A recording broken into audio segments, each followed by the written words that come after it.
આદમી party જીતે નહીં અથવા તો આમ આદમી પાર્ટીનો ઉમેદવાર વધુ મત ન લઈ જાય એ માટેનું જાહેર ગઠબંધન કર્યું છે। આવી વાત ગઈકાલે મેં કીધી અને ગઈકાલે સાંજે જ ભાજપના જ ધોરાજીના ધારાસભ્યએ જાહેરમાં બોલી ગયા કે કોંગ્રેસવાળાને અમે ઉમેદવાર આપીએ છીએ।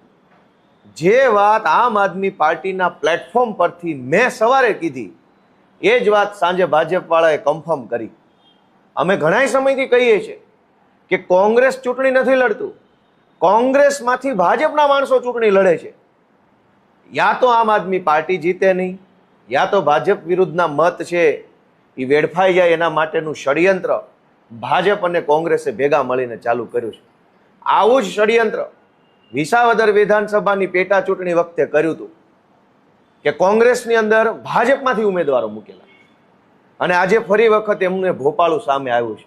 અને અધૂરામાં પૂરું, ન્યાના જ ધારાસભ્ય ભૂતપૂર્વ એમણે થોડાક સમય પહેલા જ ચૂંટણીમાં અગાઉ એવું કીધું હતું કે આમ આદમી કોંગ્રેસ ન ગમે તો ભાજપને મત દઈ દેજો પણ આમ આદમી પાર્ટીને ન દેતા, આવી વાત કરી।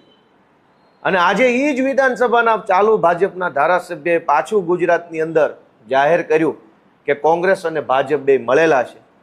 મેં ગઈકાલે પણ કીધું, આજે પણ કહું છું અને ભવિષ્યમાં પણ આ વાત સામે આવવાની છે કે કોંગ્રેસ ભાજપ બંને એક થઈ ચૂક્યા છે। કોંગ્રેસ ભાજપ મળીને ચૂંટણી લડે છે। કોંગ્રેસની અંદર ઉમેદવાર ઊભા રાખવાનો નિર્ણય ભાજપ કરે છે અને ભાજપે મોકલેલા માણસોને ટિકિટ આપી અને કોંગ્રેસ એને ચૂંટણી લડાવે છે।